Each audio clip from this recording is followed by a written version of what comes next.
So good afternoon, everyone. Welcome to this first webinar of the JoinHealth 2024 Autumn Series. These webinars are co-promoted by Health Cluster Portugal and Haiti Health. And in this case, on today's webinar, also by Glint Global. I am Juliana Alves from Health Cluster Portugal, and with me will be Carolina Diniz from EIT Health InnoStar moderating this webinar. And these webinars are part of the JoinHealth PT initiative. I don't know if you know it. It is the Portuguese Digital Innovation Hub dedicated to health, and it aims to support the digital transformation in the health sector. So, first of all, I would like to thank to our speakers of today, José Mesquita and Miguel e Nuno Oliveira from Glint Global will guide us through the journey of transforming an idea into a product, covering the critical steps involved in product development and market strategy. And just a brief introduction of these our two speakers of today. José Mesquita is a strategy manager at Glint. He holds a degree in pharmaceutical and a master in health services management and economics. And with his expertise in healthcare IT, he currently leads the strategic initiatives from new solutions in hospital ecosystems at Glint. Nuno Oliveira is a senior product manager at Glint Global, has a background in nursing with expertise in pediatrics and organizational management, and he has moved from clinical practice to focus on healthcare technology development. And he has an extensive experience in managing healthcare software products. And I would like to thank both to José and Nuno for being here with us today and for sharing their experience. I would like, before initiate the webinar, I would like also to go through the program of this webinar. The webinar consists of two parts. In the first part of the session, José Mesquita will delve into the topic of idea generation and idea validation. And then in the second part, Nuno Oliveira will cover product development strategy and product launch and market strategy. After each session, we will have a Q&A session. So please feel free to submit your questions or comments, but please use the Q&A tool. And also between the two sessions, there will be a short 5 minutes break between these two parts of the webinar.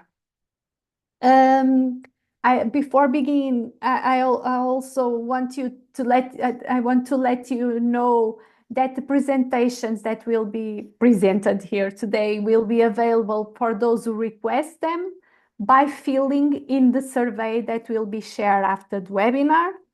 And also the recording of this webinar will be available on the Health Cluster Portugal YouTube channel. And before hand over to José, I would like to ask you to take just 2 minutes for you to complete a brief questionnaire. Please find the link to this questionnaire in the chat. I don't know if Sarah already put the questionnaire in the chat. I ask you to go through the questionnaire and fill it. It aims to access the effectiveness of this session, and that will help us to obtain feedback for improving future events. So now I will give you more or less 2 minutes for you and ask you to complete this questionnaire.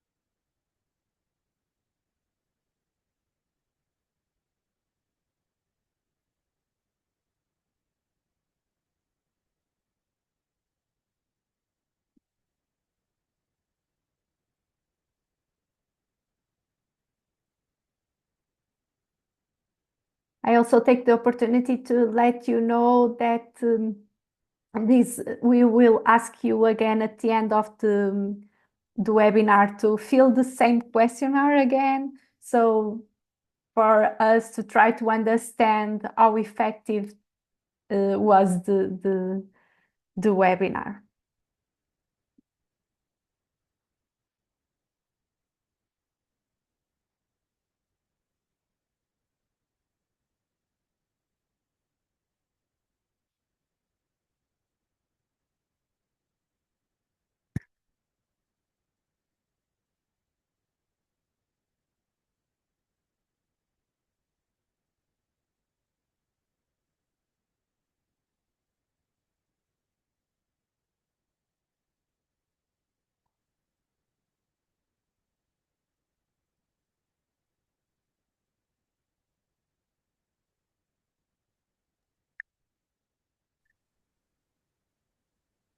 So, Juliana, I think the 2 minutes, the time Have box passed. have passed. So, may I begin or? Yeah. I just want uh, to thank for those who complete the questionnaire. And yes, we can now move to this part, to this first part of the webinar with José Mesquita. Please, José, Okay, thank you. you can Uh, share your screen. okay, let me share it, and you will please confirm that you are seeing when I share it. Okay. Mhm.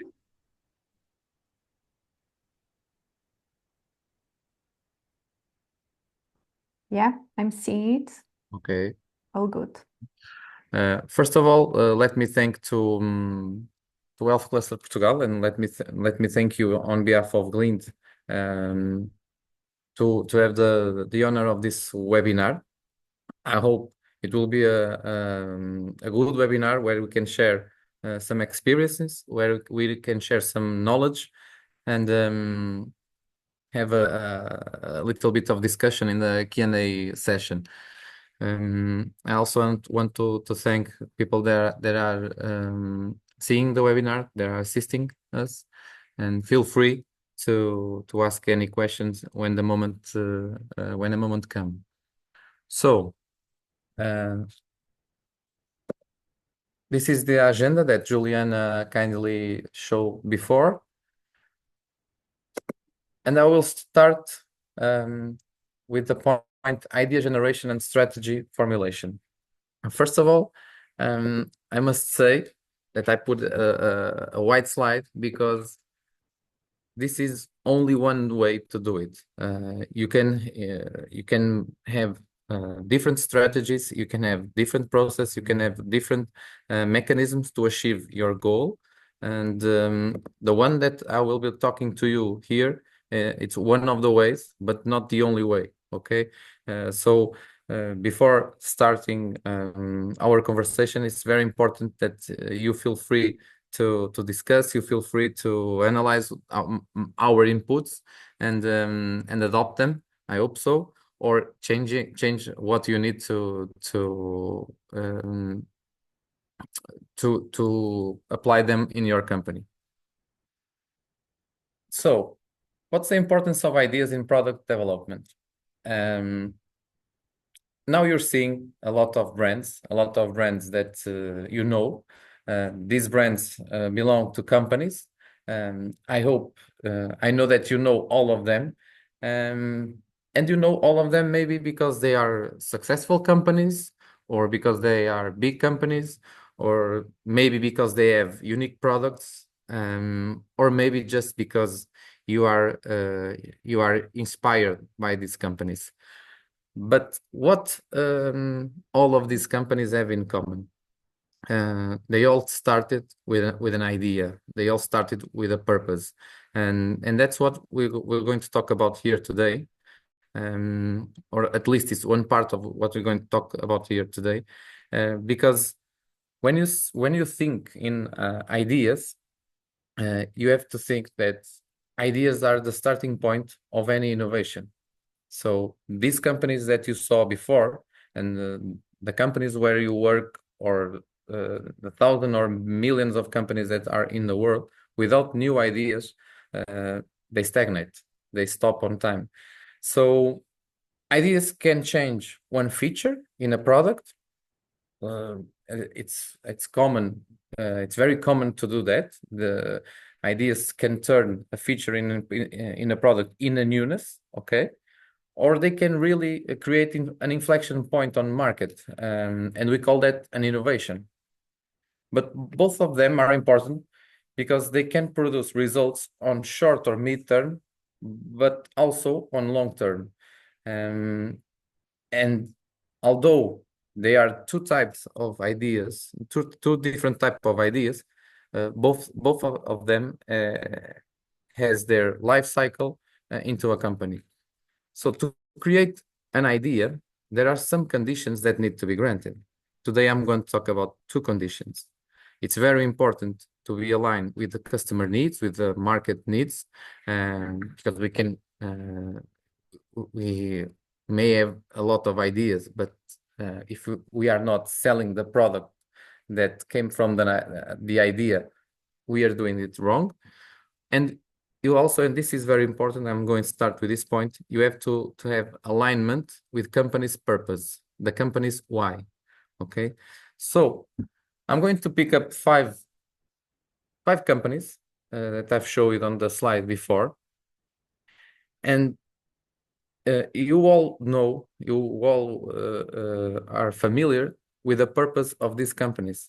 For example, we know that Apple's why is to challenge the status quo and deliver innovations that simplify people's lives, which means that Apple believes that any person can compete with an industry, or any person can have the tools to compete with an industry. Okay, and the secret, and I say secret with commas, is that they are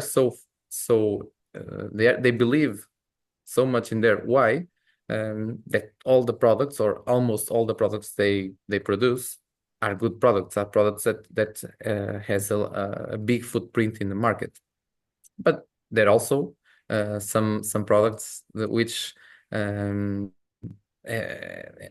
have the same footprint. For example, the iPhone ever revolutionized the smartphone market and changed how we interact with technology. In the other hand, the application they create in 2012, the Apple Maps, had a lot of problems in their launch, with navigation errors and incorrect graphs.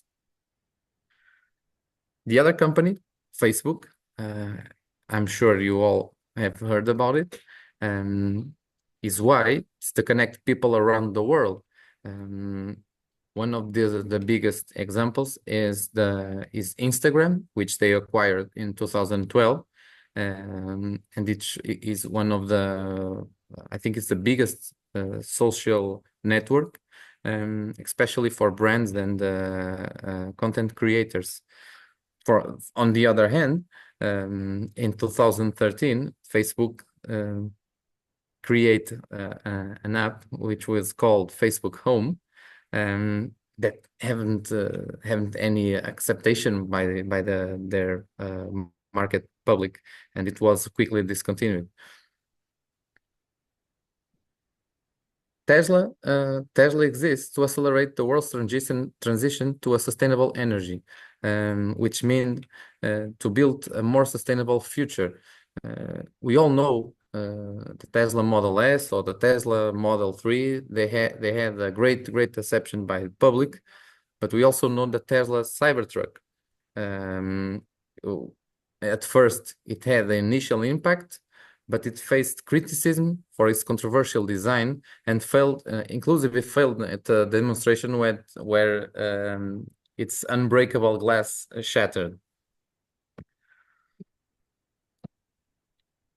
So I'm almost finishing my examples. McDonald's why is to serve food in an affordable and fast way. Everybody here knows Happy Meal. I think everybody here almost had tasted an Happy Meal. But in 1996, McDonald's failed to create a burger, which was McDonald's Arch Deluxe Burger, which was a premium burger that failed due to its high price and not meeting the expectations of the regular customers. And the final one, Microsoft's why is to empower every person and organization on the planet to achieve more. Their vision involves using technology to solve big problems and enable people to reach their full potential. One of these examples is Microsoft Office. Everyone use Microsoft Office, and it's considered a product of great success. For the other hand, Windows Vista faced a lot of critics for performance issues and hardware compatibility problems. So now you are asking, okay, so what you're trying to say with this? I'm trying to say that these companies, their success starts because they know their why, because they know their purpose. So they communicate from inside to outside. And when they don't do that, they can create products that are fit to the market they sell. Okay. In a software development company, generating ideas should begin with a clear understanding of why the company exists. Starting with why helps teams focus on the core purpose of the software, ensuring that new ideas align with the company's mission and bring value to customers. The how we do it, how they do it, is when the purpose is clear. The next step is how I'm going to deliver that. And we can call it a competitive advantage because there are companies that are faster or more efficient or have more knowledge to do this process, which is how. And finally, the result is the what. The what is our product. What are we selling? What are we offering to the market? It's very difficult to start with the what and reach to the why.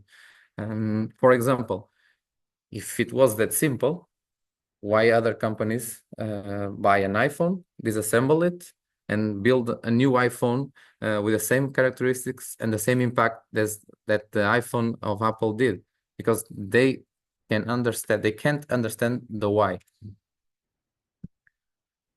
So it's very important for you to know your company's why. And at Glint, it isn't different.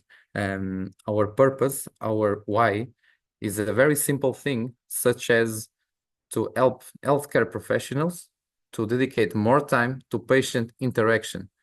So what we want is to get rid of tasks that doesn't add any value in the patient treatment, and inclusive that accelerate and that maximize the potential interaction between a healthcare professional and the patient.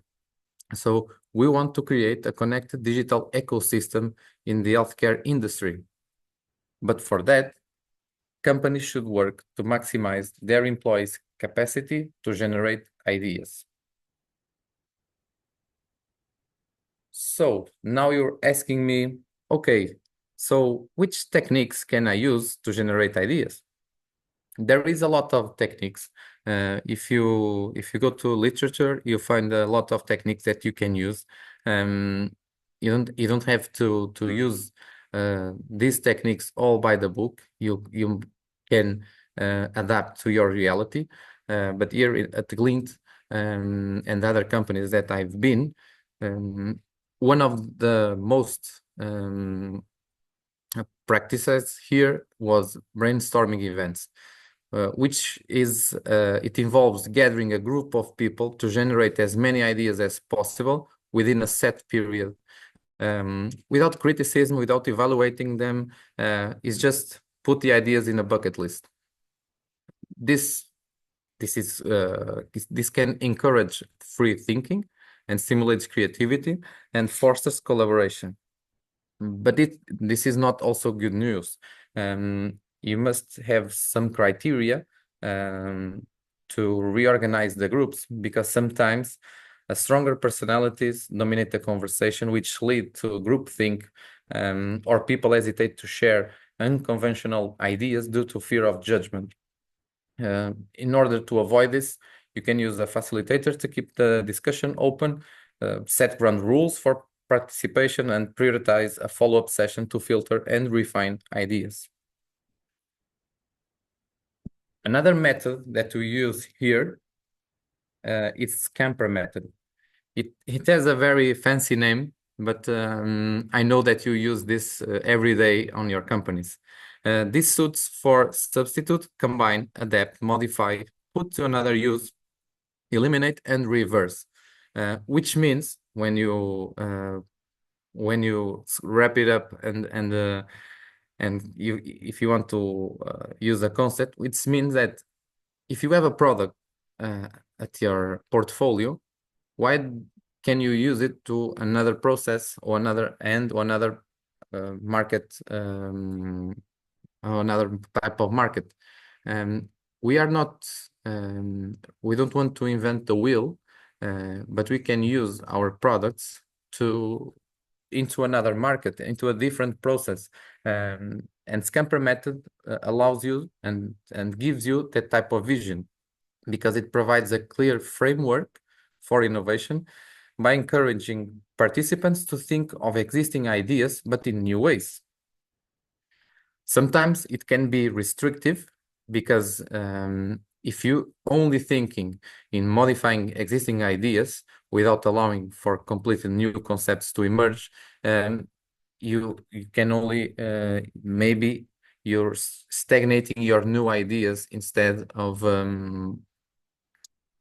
power them. So to avoid this, you can apply Scamper to new products or to the current products that you have, ensuring a healthy mix of incremental and breakthrough ideas. Mind mapping is another process that we use. You see, being a company that provides hospital software, you can imagine that there is a lot of departments, different departments, a lot of different roles. So it's very difficult to create a map that isn't complex. So the idea is to segment these maps into process with very clear boundaries, and focus in one process at a time. And then you can link all this process by one or two items of the process. It helps to visualize ideas, uncover patterns, and connect disparate thoughts. As I said, if you try to mapping all your products and all of your public, it may become overwhelming if not structured properly, because when you have too many ideas and they are added without a clear linkage. So use this mind mapping to create flexible mind mappings and ensure a balance between creativity and organization. Finally, one of the process that we use here, we are in constant communication with our clients, So we do a lot of crowdsourcing next to our clients. It leverages external source such as customers or partners to gather ideas. You can use also digital platforms to allow massive participation. Sometimes the result is an unexpected innovation from outside perspectives. This has a great advantage because it's clearly defined the problem and offer incentives and ensure a structured process for evaluating ideas. So I'm going to try to wrap up all that we have seen so far. Idea. An idea can be a simple feature, or it can turn into an inflection point on market evolution. This idea creates an opportunity, and here at the opportunity is where we can fulfill our competitive advantage, because we can be faster companies with better methods, or we can have a efficient process. Once we have the opportunity, it's very, very important to link with these three tasks. First, it's very important that the opportunity meet with the company's mission, the company's why, as I said before. It's very important to gathering information about the environment surrounding, advantage, disadvantage, weakness, strengths. A SWOT analysis is a good tool to do this. You can also use another tools like PESTLE tools or something similar. And finally, you have to indicate your KPIs, because an idea, an opportunity must be measured, and you must find which KPIs can measure the impact of an idea. And you use all of this to build your business plan, to build your decision of go or no go with this idea. So we have the idea, we have our business plan. We must validate this idea with strategic alignment. But first, I'm going to talk to you about importance of idea validation. I'm sure that when you are thinking in a watering can with a conical nose, you are thinking of this. Or when you're thinking about a ball to play football, you are thinking of this. Or when you want to write something or sign a document, you think on this type of pen. And it's after lunch. We all want to take a cup of coffee. You all think about this. Okay, I think you understand the message. It's very important to us to validate an idea, because we can have a good idea, but with the wrong how and the wrong process, we can do it totally wrong, and the idea can't have success. So validating ideas helps to minimize risks. Having customer partners or sponsors brings a great advantage in a competitive market, and also can be a sign of loyalty of our customers. You can create an incubator department for pilot projects which operate with fail-fast method, and this is often applied on this pilot. So creating prototypes and MVP to test concepts is fundamental.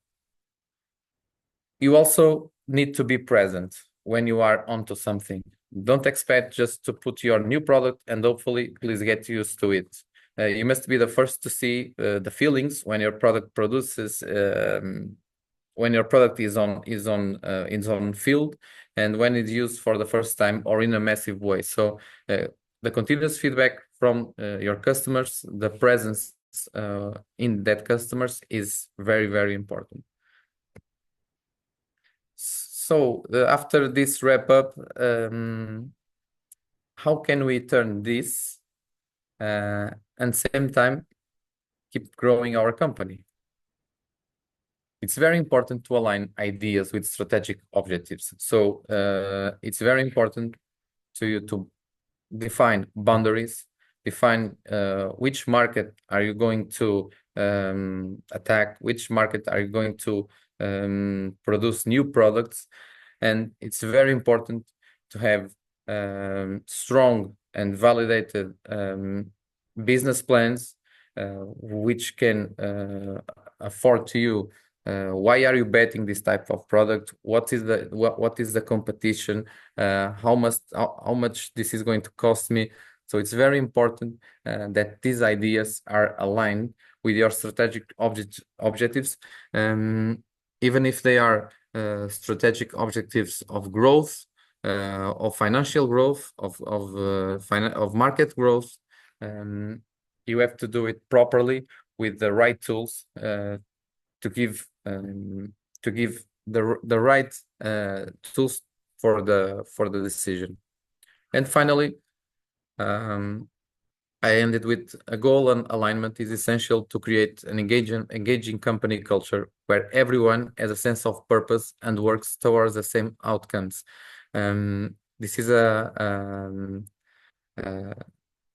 a sentence that I like a lot because it all started with the why. And if we know our why, our company's why, definitely we're going to produce successful products. I don't know if we have any questions. Juliana? Thank you, José, for thank you, José, for your informative presentation. We have no time for questions, as José was saying. If you have any questions, any queries, or would like some clarification on any topics, feel free to type your questions in the Q&A tool or even on the chat. I'll give you a minute to do that.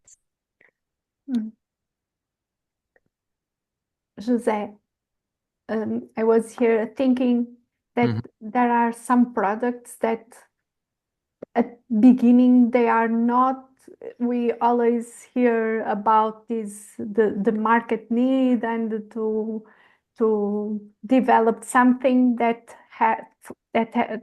for which there is a need in the market. But sometimes we saw some type of technology that is created and at the beginning there is no market for it, but there are a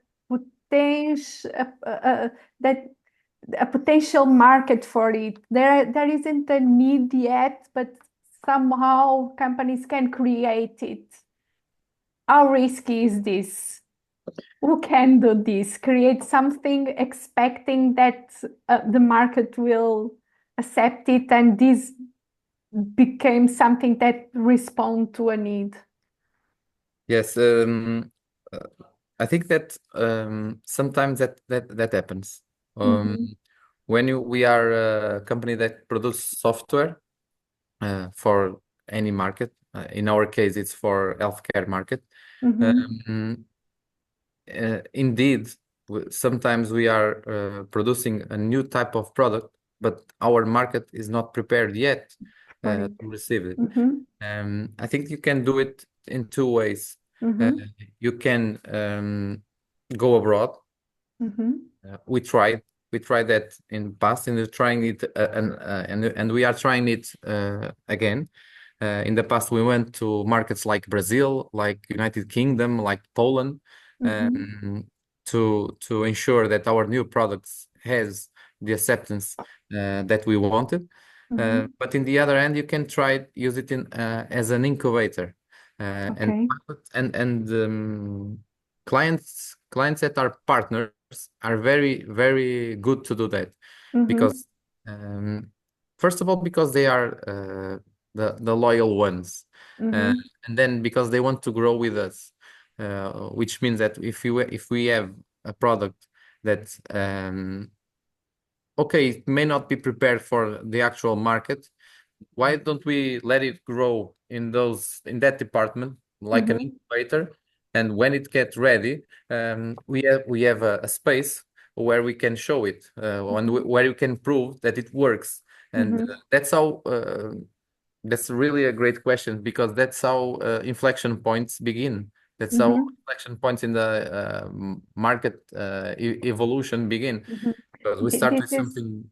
mhm. Uh, This is the what we call the early adopters, that Mhm. the ones that are prepared and start adopting the technology, and then the others will come Yeah. later. Yes. I was wondering if I had time to talk about early adopters or Mm-hmm. late adopters, Okay. and but normally uh, companies and people that are more risky, that have more aptitude to risk, that doesn't avoid the risk, are typically the ones who want to be early adopters Mm-hmm. of this type of tools. Mm-hmm.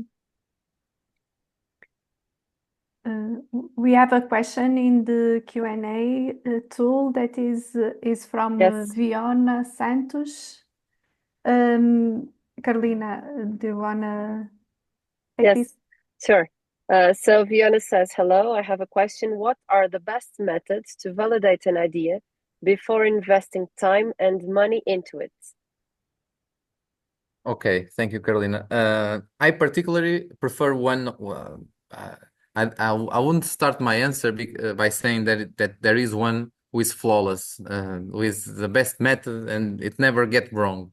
It's only good. It's always a good idea to use two or three methods that can bring you facts that an idea should be implemented or should be stopped. I like a lot. I'm very fond of the fail fast method, where you Mhm, can deliver small pieces of software like service, and put it on the test, put it on the field, um, which is quicker. It's cheaper. Okay, we have to deal with failure much more earlier. This is one of my favorite methods. It is one of the methods that we use here at Glint. Um, and also with the method of crowdsourcing, where we meet with our clients. We have periodic meetings with our clients, where we do like a brainstorming between clients and employees, uh, using this type of services, or this type of small service that we produce, in order to see if it has a future or not. Okay, but typically I didn't. I don't suggest that you follow just of one method.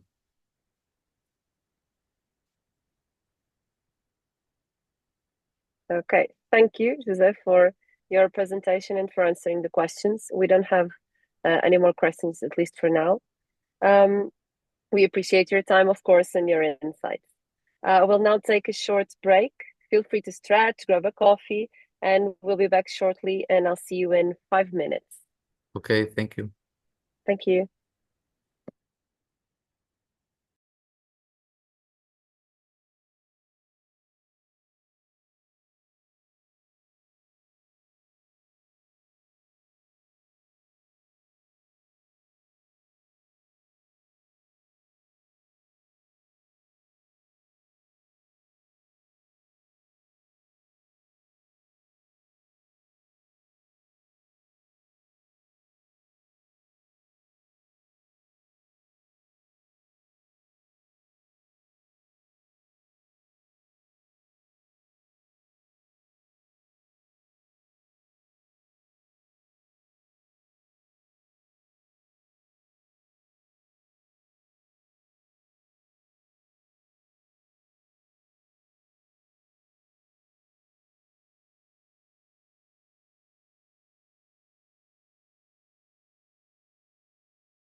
Welcome back.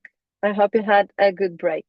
Let's now dive into the second part of the webinar, where Nuno Oliveira will guide us through product development strategy and product launch and market strategy.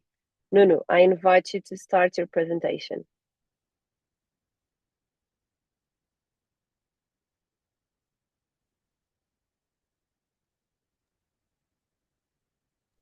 Hello. Hello. I'll be using Jose computers. It's more faster. And so now you are seeing the presentation, correct? Not now. Not yet. Not yet.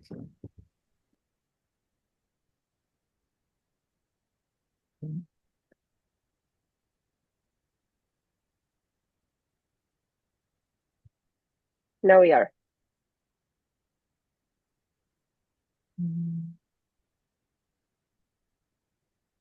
Okay. So thank you for invitation to talk at Digital Health PT. We'll be talking now about developing a product strategy. So these slides, it's a picture of maybe what we've been doing in the last 10 years. At the left, we have what I call a big gray elephant that is Global Care. It is our legacy software, and we have everything there. Everything that a hospital may need to function is there. The clinical parts, the billing parts, the scheduling parts, we have everything there. And that was good. It was very good in the 90s. It was very good in the beginning of the millennium, but technology evolves and we had also to evolve. So what have we tried to do? We want to do the conversion from monolithic to microservice, and that is Mozy, where Mozy starts entering in Glint Live. We need to be capable of giving to a client a circuit that he needs, but not having to install everything we have if he just wants the validation circuit, if he just wants emergency triage, for example. And our legacy didn't allow us to grow sustainably and respond to specific customer needs. It meant that we had to install all the functionality just to give one. Okay, we have only one big database, and our vision is to be more modular, to be able to communicate with our legacy, but also other softwares.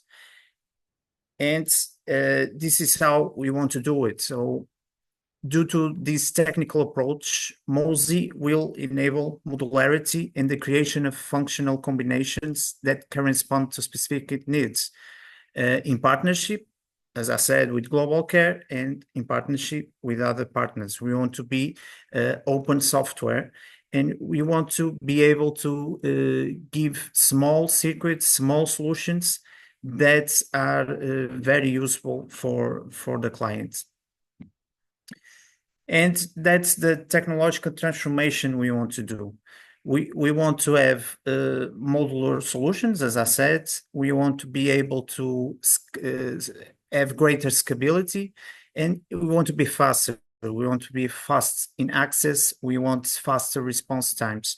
If we don't deliver it nowadays, a software to a client in a fast way, that may be a concern, and we have to be faster. And Mozy, as we say in Portuguese, mosaico, in a puzzle design must allow us to be faster. So it's as Glint Live, the goal for Glint Live, Mozy, it's the platform for specialized healthcare solutions and service. It must be atomic with independent parts that can be linked together and be linked with another softwares, for example. But we want to be very strong at focus on clinical and operational decision support. We don't want just to give the functionality, but we also want to give the support the professional needs to do his work. If it's clinical, a clinical decision support, obviously. If it's not clinical, more administrative, you'll need more operational support, but it is also support, and we have the knowledge inside of the company to do so. We want to be aggregator of own and partner solutions. If there is a partner that is specialized in a specific function, we want to work with them. We want to give that to our clients and give our functionalities also with that specific function. So imagine we have, this is true, we already have this, some pieces. What pieces we have? For example, we are able to prescribe medicines. We have already a piece that when the medical prescribes a service request or a pharmacological request, we help them ensuring that it's a safe prescription.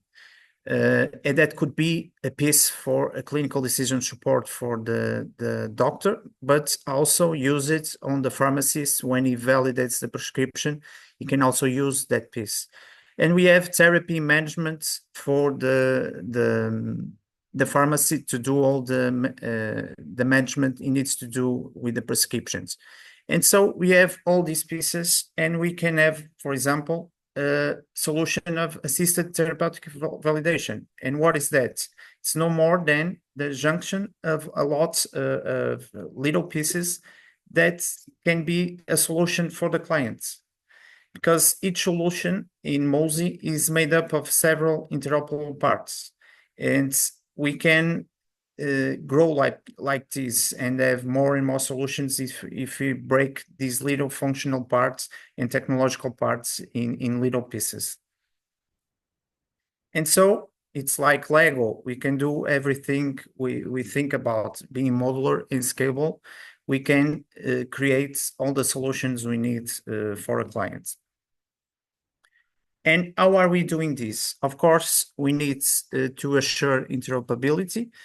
We need to communicate with our legacy, but we also need to communicate with others. We know nowadays that software that is a black box that doesn't communicate with anyone, it will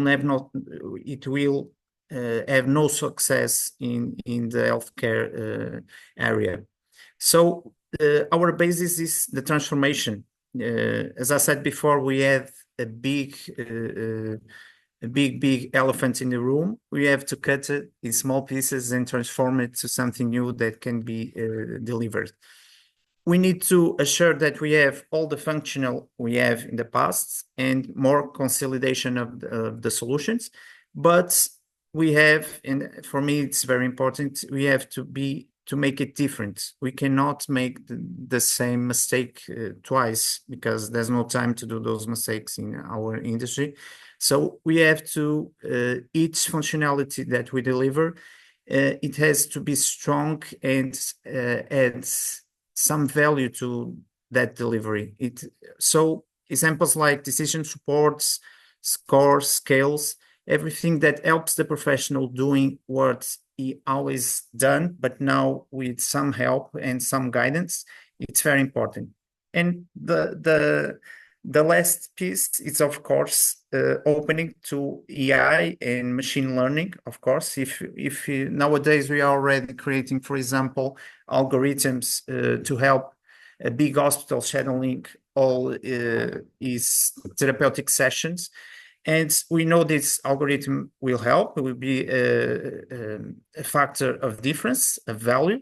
But we know that this algorithm will only grow when we have machine learning on it, and the algorithm itself starts learning and giving suggestions of the best scheduling for our hospital.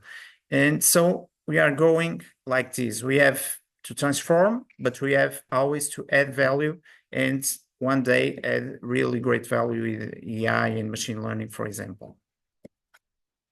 So everything starts with ideas, and how can we transform ideas into a product? I have here a video that will show.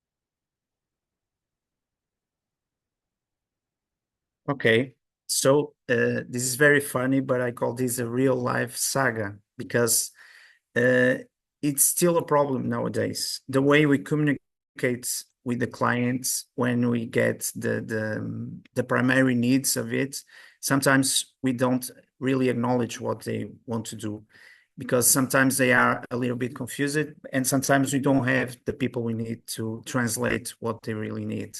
So it's it's a problem, this identification of the client needs in the primary phases. And special in healthcare, where it could be a good strategy to minimize this. For me, and I think Client Life is doing that in the last years, you have to, in the healthcare area, okay, you have to have hybrid professionals that have a background in healthcare, but have also very good skills in technological knowledge. And they can communicate with hospital professionals and then take all these requirements and communicate internally effectively. Because this is still a problem. It's a funny problem, but it's a problem that costs a lot of money and wastes time when we don't have the ability to identify client needs. So, evaluation and selection. We start with a pool of potential ideas, and sometimes the clients are they really can create a lot and a lot of ideas. What should we do? Of course, we have to see what of those ideas, which of those ideas are viable. What can be idea that not only for that customer, but for all the market could be a great idea that lead us to advantage.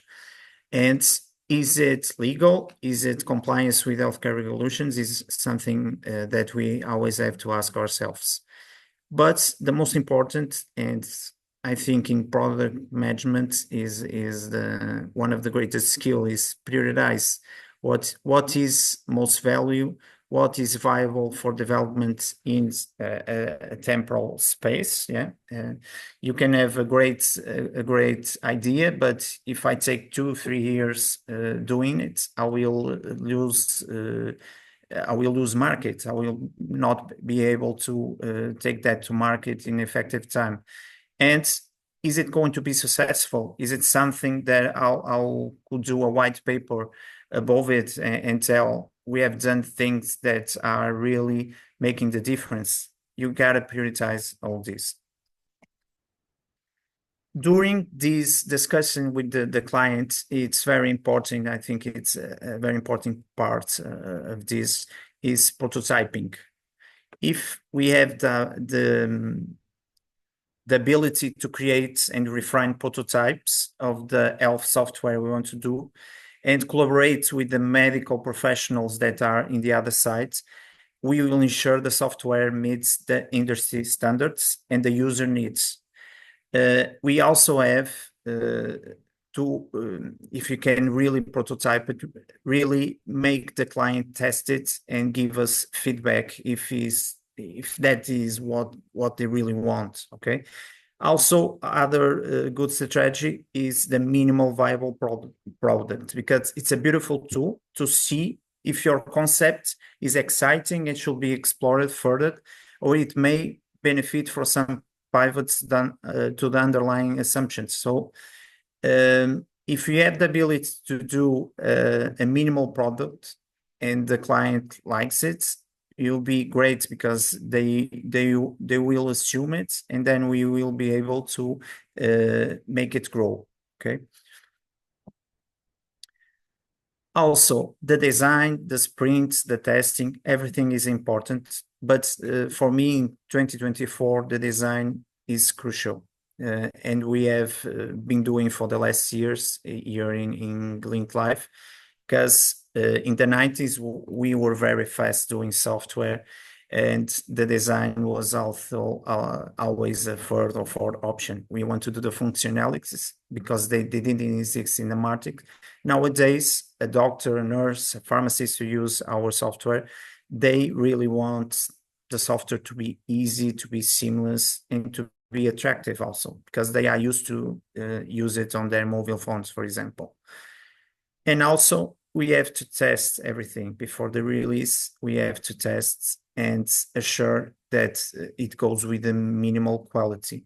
If you launch a product and you have a big problem or technical problem, for example, on the launch, it could be the death of the product, and it might be a product that would have success if you didn't have that bad launch. And it's always because you have to test it, really test it. And nowadays, when we are doing clinical decision support tools, like algorithms that will substitute the professional or try to help him, you have really to test it inside before you give it to the client. And for example, this is a software of our legacy. And in healthcare area, you have a lot of information, you have a lot of patients, you have to resume the information, you have to give visual communication to the user, and we have to try to make it better, make it, as I said, seamless, make it more attractive, but not losing what the software tool must have, all the information a professional needs to make a decision. Okay. For example, you have a lot of information here, but if you think about it, you can reorganize it in a different way, in a much more attractive way. This is part of the design and the product strategy also. Something very important in these days. About the product development stages, I will not talk a lot here because we are using what we are supposed to use. You use Scrum methodology, okay? We have all those ideas from the client. We know which one have to be prioritized, and we create a product backlog with user stories. We cut it to little pieces, and then it enters on this sprint machine.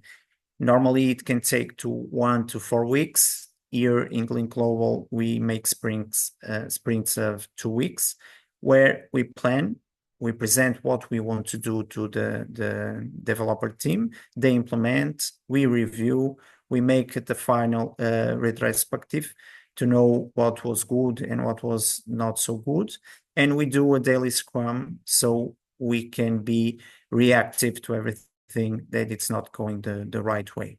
At the end, we have a product. It has not to be, mostly is not the completed product. It's parts or circuits of the product. And we must be able to validate with the clients that has asked us to do that product. So we have the okay to keep on going, or to be able to each time doing better and correcting things that the client thinks it's not so good. Okay, we have to be very reactive, and that's why we use these Scrum sprints. The beta customer, what is importance? So after all this, we've developed a product. We want to launch it. This is the final step. Involves strategic marketing efforts to introduce the product to the target audience, our professionals, and patients sometimes. We have to ensure a smooth integration into clinical setting is key because it's a very complex setting, and we have always the ghosts of the clinical error, okay? We have to be very professional. We have to talk and communicate a lot with the people that are on the other side, the final clients. And I think a successful launch is the foundation for its sustained use. As I said before, if we fail at a launch, it will be very difficult to reinitiate all this cycle. Okay, we have to be there. We have to talk with the clients and be again very reactive to everything they indicate and everything they think it's not so good. And we want to make the impact we need, improving patient care and hospital process. And this is it. Now you are done. It's time to invite the users to use the application, and it may have some post-development steps left. Okay, it's not the end; it's the beginning of the end. Okay. So these beta customers, we have to have a good selection of the people. Normally, it's the client who indicates who are the best people to be these beta customers. Normally, you have to have nurses or doctors, for example, who are able then to be promoters of the product and are able to, when we are not there, to be the defenders of the product. And you can make that involving them in the steps before. When we are developing the products, we can always be validating with these customers that we know they will be the beta customers, and they will believe in the product because they will feel the product is also part of their indications, their knowledge, everything they gave to the product. They will have a relation to the product that will be very important. Always communicate. We have always to communicate with the beta customer. We have to leave an open door. Everything they want to tell us, everything they want to indicate it's not good, we have, again, to be very reactive, correcting or defending our idea also. And we have to offering incentives and robust support to these beta customers. Why are they so important? Because they are the real world, okay? We are here inside doing our products. Of course, we have pharmacists, nurse, doctors thinking about it. But when we deliver it to the clients, they are the real world. They are the ones that will validate if it is a viable product or if it is a product that still needs a lot of work. Their feedback and improvements must be, again, treated very fastly because it is direct insights from users and for the ones that will use the product in the future. And building trust. If we build a relationship of trust with them, they will be maybe our best sellers, as we'll see in the next slides. Beside the trust, we also need to be able to monitorize this launch. So we have tools nowadays. 10 years ago, it was very difficult to say where Glint had all its products and how it was being used in every hospital. It was something very difficult to do. Only the senior product management knew which parts of the product were being used. Nowadays, we don't have that problem. We have information, and we can use it. When I do a launch in a client, I can see in the first 2 weeks if they are using it, if they are not using it, And if they are not using, I must communicate. I must this trust relationship. It's not just from them to us. It's also from us to them. We have to say, you are not using the product. This is crucial this time at the launch, that you use the product and tell us what are the problems, so we can be reactive to solve them. So just appointment. Nowadays, we have tools that we can use to know if a product it's being used, and if it's a multi-hospital, we can also use this tool, Matomo, to know what is the usability. It's about functionalities. It's not outcomes, but we can, in a quick way, know which functionalities are having a big use and which functionalities are not being used at all. And the rollout strategy for the products. Well, for me to develop a successful rollout strategy, it's essential to engage stakeholders, including key hospital staff, the most important for me, and the departments.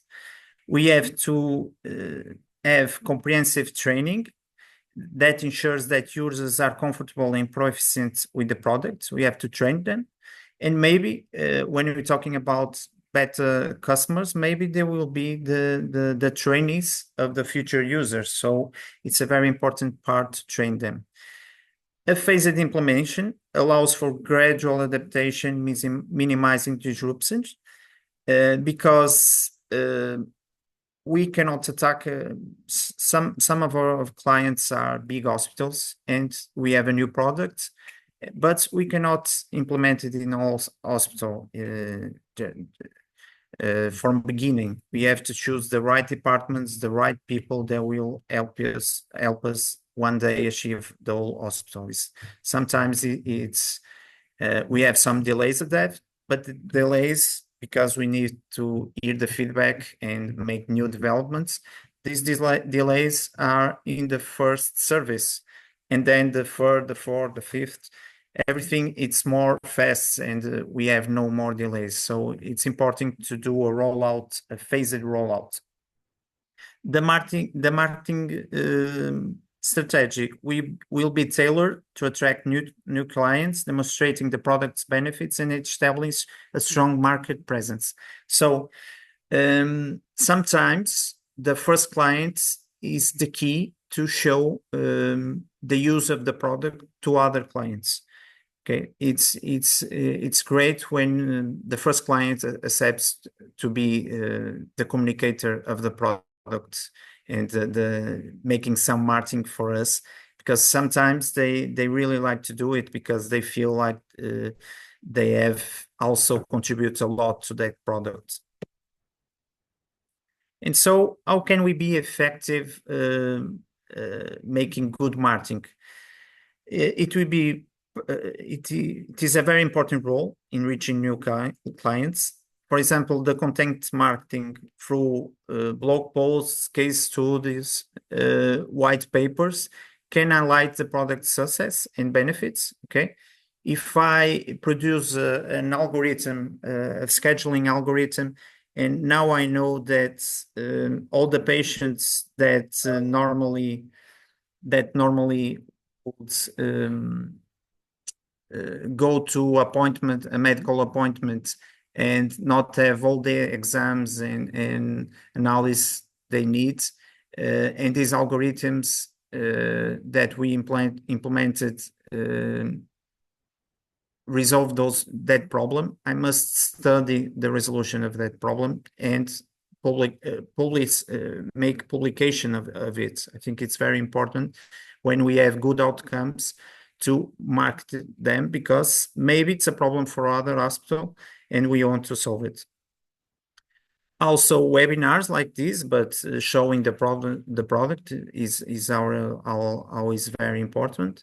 And for me, the social proof and testimonials, I think Blink Life is making a mark on it, putting the health professionals to talk about their products because they use it and they like it.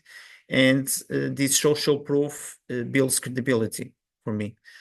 Also, target advertising on social media, search engines ensures we reach the right audience. It's always important nowadays.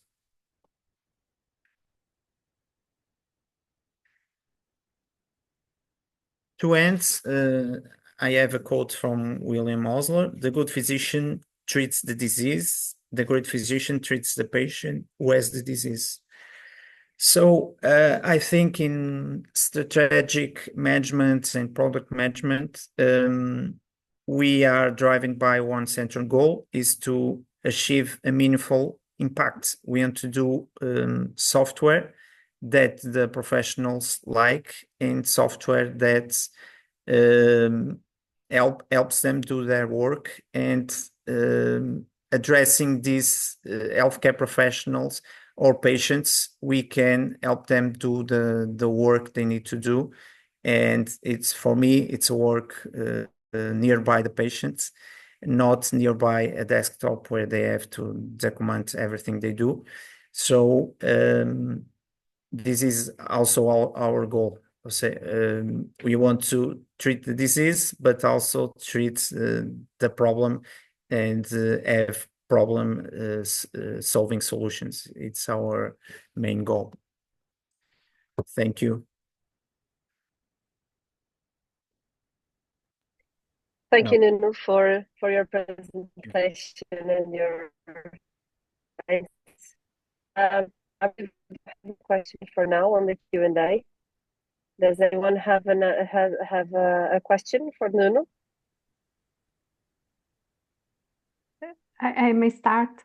I was thinking, even when we start trying to launch in the market an MVP, if it fails, which are the probabilities of we recover it and make it a successful product? Or if an MVP fails, it will fail and there is no way to recover it.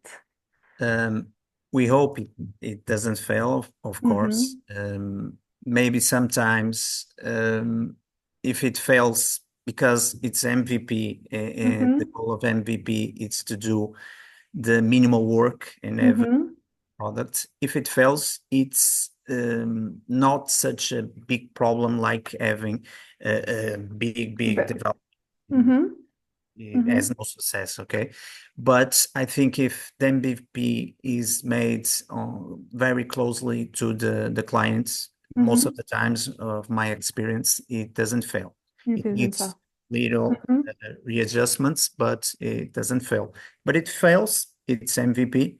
It was the target was that tests. To test it. Yeah. Okay. My other question was, it's more like a curiosity. Let's say the portfolio of Glint, the Mozi, I think it was the Mozi. Yeah, Mozi. It is mostly direct to the management of hospitals, right?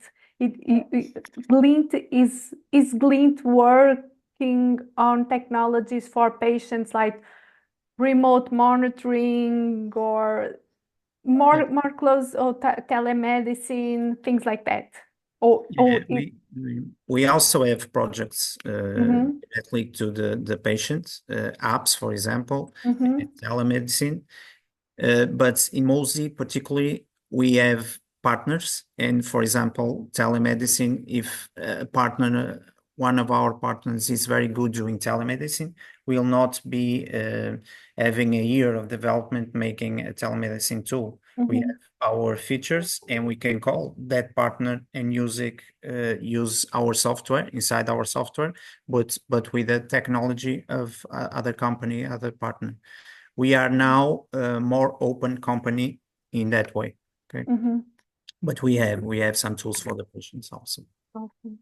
And my other question is, how open are nowadays the medical doctors and even the hospital administrators to implement these technologies and open or accepting these as strategies that will be benefit for them?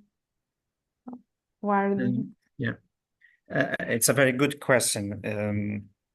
Professionals and hospital managers still need software. Okay. They still need it, but nowadays they need problem-solving softwares. Okay. And that's why Mozy, we are doing our transformation, our feature transformation, because we have a big legacy. But in each functionality we deliver, we want to add value. And that value is mainly the target for our clients. Because if we are selling the same thing over the years, we'll have a problem because the client will not want it. But if we have the ability to add value, solving a problem, like I said in the example of therapeutic validation, nowadays our pharmacists are validating prescriptions using CDS that tells them this is the most important group of prescriptions you have to validate. Okay, not ignore the rest, but check this because these may be problems. Okay, we are helping professionals do their work, and I think that's the way we are again coming in the market and being strong. I think that's the correct way. And this leads me to another question, that is, are you involving your clients to validate a solution, or in an early phase and try to understand their needs and develop technology to answer to the needs? I don't know if I was clear. It's a fusion of both. Because we have the ability, we have knowledge inside our walls to help a client see the best products we could handle them, but we need to solve their problems again. And if you have to solve their problems, we have to hear them, and we have to collaborate with them since early stages of the product development, like prototyping, MVPs. We have to do that with them. And as I said, I think when they are engaged, they will feel the product is their own. Their own. And I think that's the real value about this. It's when we do this with them, and we are having some success stories, and that is the methodology we are using nowadays. Since the early stages, the client is with us, they are validating, and we have that problem of communication, but we have also the professionals in the healthcare area, sometimes for the clinical products more, that can help us do that. And this is my last question. No problem. You are a big company with a recognized, and you are recognized already. So probably you have an easy access to hospitals and to medical doctors and the clients to validate your products. I was asking you, which kind of advice would you give to small companies that are trying to reach someone in an hospital to test something, or even to just validate an idea or something like this, but small companies that don't have the power of a glint? Yeah, I think again, if you are doing something that you believe that is a problem-solving solution nowadays, because if you are doing a widget or a screen of something very functional just to do something, I think nowadays it will be very difficult to open doors. But if you are a small company and you are trying to do something that will try to solve a problem that you think it's a real and big problem, I think the hospitals will open their doors to hear. And you always have congress, you have a lot of events about healthcare software, and I think they can use it to open those doors. I know cases of success using events and communicating their idea, and then the doors open, because if it's a real life problem that they are trying to solve, I think there will be a lot of people interested on hearing them. Yeah.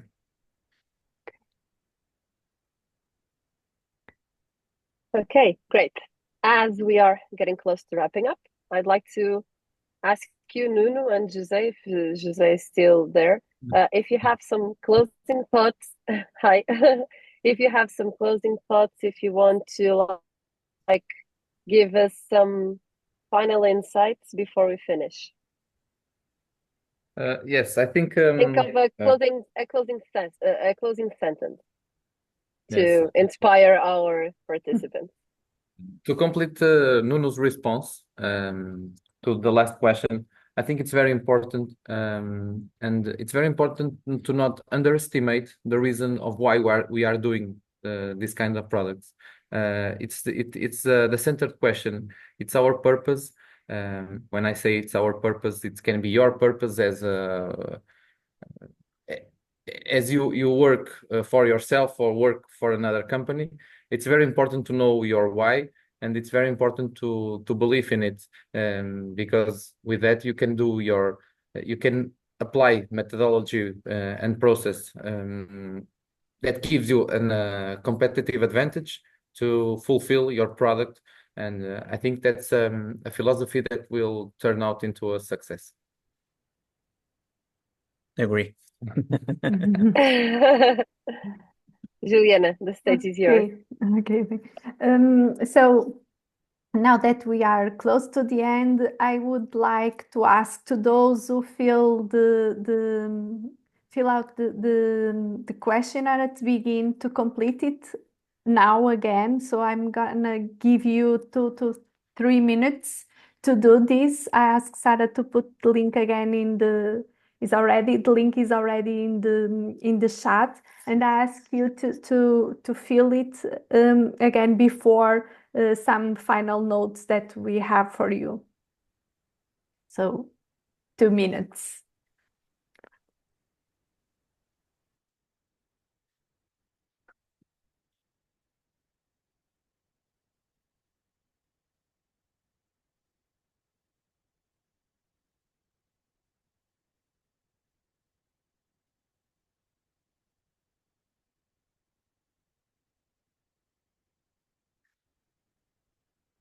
As I said at the beginning, this is an important, with these forms, we will get some important informations to try to improve our these kind of events and to get information to improve future events.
And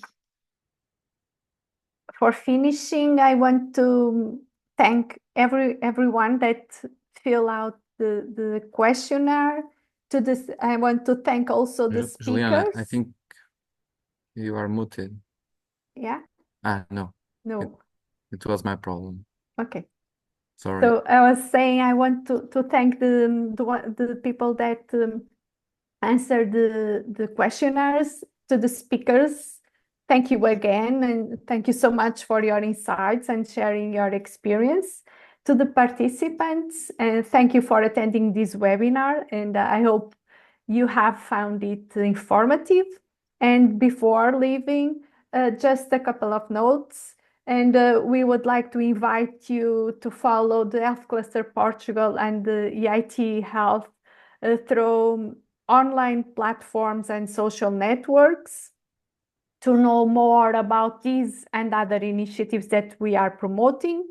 And regarding the Digital Innovation Hub, Digital LPT, there are a number of services that you may benefit for to improve your technology, to develop it and take it closer to the market. So we invite you to search for DGLPT, and you can book a meeting with us and try to find how we can support you. Lastly, I invite you to check the next webinar of this series. You can do that by scanning the QR code that is on the screen. The next webinar will take place in 1 week from now and will focus on human-centered design of health technologies, and will be organized in collaboration with Fraunhofer. So I invite you all to this webinar. Hoping to see you there. Thank you again, and have a nice week. Thank you. Thank you. Thank Bye. you. Thank you. Thank you. Bye.